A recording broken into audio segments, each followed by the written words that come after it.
Washington. The Federal Communications Commission voted on Thursday to dismantle rules regulating the businesses that connect consumers to the Internet, granting broadband companies the power to potentially reshape Americans' online experiences. The agency scrapped the so-called net neutrality regulations that prohibited broadband providers from blocking websites or charging for higher quality service or certain content. The federal government will also no longer regulate high-speed Internet delivery as if it were a utility, like phone service. The action reversed the agency's 2015 decision, during the Obama administration, to have stronger oversight over broadband providers as Americans have migrated to the Internet for most communications. It reflected the view of the Trump administration and the new FCC chairman that unregulated business will eventually yield innovation and help the economy. It will take weeks for the repeal to go into effect, so consumers will not see any of the potential changes right away. But the political and legal fight started immediately.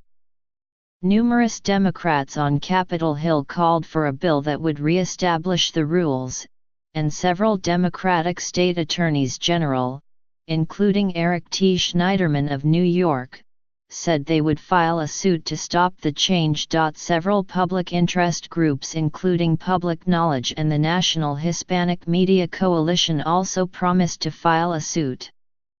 The Internet Association, the trade group that represents big tech firms such as Google and Facebook, said it also was considering legal action. The Commission's chairman, Ajit Pai, vigorously defended the repeal before the vote.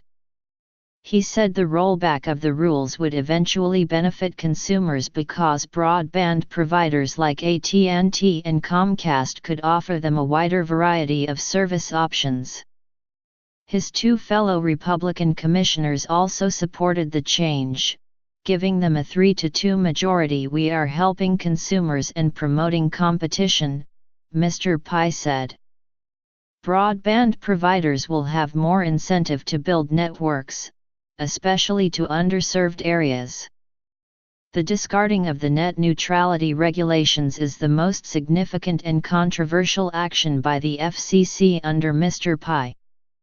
In his first 11 months as chairman, he has lifted media ownership limits, eased caps on how much broadband providers can charge business customers, and cut back on a low-income broadband program that was slated to be expanded to nationwide carriers. His plan for the net neutrality rules, first outlined early this year, set off a flurry of opposition. The issue has bubbled up occasionally for more than a decade, with the debate getting more intense over the years as digital services have become more ingrained in everyday life. Critics of the changes say that consumers will have more difficulty accessing content online and that Start UPS will have to pay to reach consumers. In the past week, there have been hundreds of protests across the country, and many websites have encouraged users to speak up against the repeal. In front of a room packed with reporters and television cameras from the major networks, the two Democratic commissioners warned of consumer harms to come from the changes. Mignon Clyburn, one of the Democratic commissioners, presented two accordion folders full of letters protesting the changes, and accused the three Republican commissioners of defying the wishes of millions of Americans by ceding their oversight authority. "I dissent, because I am among the millions outraged," said Ms. Clyburn. "Outraged, because the FCC pulls its own teeth, abdicating responsibility to protect the nation's broadband consumers." Brendan Carr, a Republican commissioner, said it was a great day and dismissed critics' apocalyptic warnings. "I'm proud to end this 2-year experiment with heavy-handed regulation," Mr. Carr said. During Mr. Pai's speech before the vote, security guards entered the meeting room at the FCC headquarters and told everyone to evacuate. The commissioners were ushered out a back door.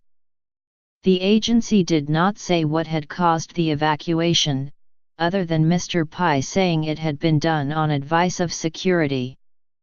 The hearing restarted a short time later. Despite all the uproar, it is unclear how much will eventually change for Internet users. Major telecom companies like AT&T and Comcast, as well as two of the industry's major trade groups, have promised consumers that their experiences online would not change. Mr. Pai and his Republican colleagues have echoed the comments of the telecom companies, which have told regulators that because of the limits to their business imposed by the rules, they weren't expanding and upgrading their networks as quickly as they wanted. There is a lot of misinformation that this is the end of the world as we know it for the Internet, Comcast's Senior Executive Vice President, David Cohen, wrote in a blog post this week. Our Internet service is not going to change. But with the FCC making clear that it will no longer oversee the behavior of broadband providers, telecom experts said, the companies could feel freer to come up with new offerings, such as faster tiers of service for online businesses willing and able to pay for it. Some of those costs could be passed on to consumers. Those experts also said that such prioritization could stifle certain political voices or give the telecom conglomerates with media assets an edge over their rivals. Consumer groups, Start UPS and many small businesses said there have already been examples of net neutrality violations by companies, such as when AT&T blocked FaceTime on iPhones using its network. These critics of Mr. Pai, who was nominated by President Trump, said there isn't enough competition in the broadband market to trust that the companies will try to offer the best services. The rule changes, they believe, give providers incentive to begin charging websites to reach consumers. Let's remember why we have these rules in the first place, said Michael Beckerman, president of the Internet Association, the trade group. There is little competition in the broadband service market. Dozens of Democratic lawmakers, and some Republicans, have pushed for Congress to pass a law on the issue. One Republican commissioner, Mike O'Reilly, said he supported a law created by Congress for net neutrality. But he said any law should be less restrictive than the 2015 rules, protecting the ability of companies to charge for faster lanes, a practice known as paid prioritization. Any legislative action appears to be far off, however, and numerous online companies warned that the changes approved on Thursday should be taken seriously if we don't have net neutrality protections that enforce tenets of fairness online. You give Internet service providers the ability to choose winners and losers, Steve Huffman, chief executive of Reddit, said in an interview. This is not hyperbole.